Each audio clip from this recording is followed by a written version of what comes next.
Hello everyone, আজকের আমাদের topic হলো idiomatic uses of some verbs part 2। ওঠা শব্দটা আমরা বাংলায় বিভিন্ন রকমভাবে বিভিন্ন জায়গায় ব্যবহার করে থাকি, কিন্তু শব্দটির বিশেষ কোনো পরিবর্তন ঘটে না।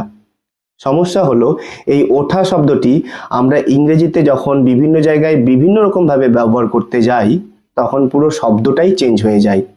কিভাবে চেঞ্জ হয়ে যায় তা কয়েকটা এক্সাম্পল দিয়ে জেনে নেব। So let's start. নাম্বার 1, তার প্রায় সব চুলগুলোই উঠে গেছে। Almost all his hair has fallen off. Number 2, দোকানটি উঠে গেছে। The shop has closed off. Number 3, সে এবার ক্লাসে উঠতে পারেনি। He has not been promoted this year. Number 4, আগুনটা জ্বলে উঠেছে। The fire has blazed up. Number 5, এ রীতি এখন উঠে গেছে। This custom is now out of fashion. So this video is till now. See you very soon on the next video.